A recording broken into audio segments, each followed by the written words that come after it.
एक कैडी का काम क्या होता है? सिर्फ गोल्फ बैग उठाना? नहीं, इससे कहीं ज्यादा होता है। खेल की रफ्तार, जिसे पेस ऑफ प्ले कहते हैं, उसे बनाए रखने में कैडी का एक बहुत बड़ा, बहुत ही बड़ा रोल होता है। तो चलिए आज इसी बारे में बात करते हैं कि खेल को स्मूथली चलाने में एक कैडी की क्या-क्या जिम्मेदारियां होती हैं। ज्यादातर लोगों के दिमाग में कैडी की यही इमेज होती है कि उसका काम है सिर्फ बैग कैरी करना। लेकिन सच तो ये है, वो प्लेयर के सबसे बड़े स्ट्रेटेजिक पार्टनर होते हैं, खासकर जब बात गेम की स्पीड को मेंटेन करने की आती है। तो आज के इस डिस्कशन में हम 5 जरूरी चीजों पर फोकस करेंगे। सबसे पहले, कैडी कैसे खेल का पेस मेकर बनता है। फिर प्रैक्टिस स्ट्रोक्स के नियम क्या हैं, ये 40 सेकंड का रूल क्या चीज है, रेडी गोल्फ का क्या मतलब होता है, और आखिर में वो एक आम गलती जिसके कारण पेनल्टी लग सकती है। तो आते हैं हमारे पहले सेक्शन पर। देखिए, गेम की स्पीड को मैनेज करने में कैडी का रोल बहुत ही जरूरी है, लेकिन अक्सर लोग इस पर ध्यान नहीं देते। बिल्कुल सीधी सी बात है। कैडी का एक मेन काम ये पक्का करना है कि प्लेयर गेम की स्पीड के साथ चले। इससे न सिर्फ वो प्लेयर बल्कि पूरा ग्रुप बिना किसी रुकावट के आगे बढ़ता है और सबका एक्सपीरियंस अच्छा रहता है। चलिए, अब जरा उस एरिया पे आते हैं जिसके रूल्स एक कैडी को एकदम पक्के तौर पर पता होने चाहिए, और वो है प्रैक्टिस स्ट्रोक्स। कब और कहाँ प्रैक्टिस कर सकते हैं? सबसे पहला और सबसे जरूरी नियम बहुत ही सिंपल है। जब कोई होल चल रहा हो, जब उसे खेला जा रहा हो, तब किसी भी तरह का प्रैक्टिस स्ट्रोक अलाउड नहीं है।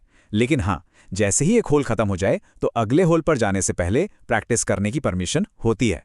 लेकिन प्रैक्टिस भी हर कहीं नहीं कर सकते। इसकी कुछ तय जगह हैं, जैसे कि जो होल अभी अभी खत्म हुआ है उसके पुटिंग ग्रीन पर, या फिर कोर्स पर मौजूद किसी और प्रैक्टिस ग्रीन पर, और हाँ, अगले होल के टीन एरिया के पास भी। एक अच्छा कैडी अपने प्लेयर को ये बातें याद दिलाता रहता है। और एक और जरूरी बात, इन जगहों पर सिर्फ पुटिंग या चिपिंग की ही प्रैक्टिस की जा सकती है। किसी और तरह का शॉट प्रैक्टिस करना अलाउड नहीं है। ठीक है, अब आते हैं अगले जरूरी नियम पर, जो सीधे सीधे गेम की स्पीड से जुड़ा है। इसे कहते हैं हर स्ट्रोक के लिए एक टाइम लिमिट। ये नंबर याद रखना बहुत जरूरी है, 40। रिकमेंडेशन ये है कि एक प्लेयर को अपना स्ट्रोक खेलने के लिए 40 सेकंड से ज्यादा का वक्त नहीं लेना चाहिए। तो अब सवाल यह है कि इस कैडी सेकंड के रूल को बनाए रखने में कैडी क्या करता है। देखिए, वो फुर्ती से यार्डेज बताता है, सही क्लब चुनने में मदद करता है, जरूरत हो तो फ्लैग स्टिक के पास तैयार रहता है, और यहां तक कि अगले शॉट की तैयारी भी पहले से करके रखता है। खेल की रफ्तार बढ़ाने का एक और जबरदस्त तरीका है जिसे कहते हैं रेडी गोल्फ। ये खासकर स्ट्रोक प्ले में बहुत काम आता है, मतलब उस फॉर्मेट में जहां हर शॉट काउंट होता है। तो ये रेडी गोल्फ आखिर है क्या? इसका मतलब ये है कि प्लेयर अपनी बारी का इंतजार करने के बजाय जैसे ही वो शॉट के लिए रेडी हो और ऐसा करना सेफ हो, तो वो अपना शॉट खेल सकते हैं। एक स्मार्ट कैडी अपने प्लेयर को इसके लिए इनकरेज कर सकता है। और इसकी सबसे अच्छी बात पता है क्या है? रेडी गोल्फ से सिर्फ एक प्लेयर को नहीं, बल्कि पूरे ग्रुप को तेजी से आगे बढ़ने में मदद मिलती है। इससे सबका टाइम बचता है।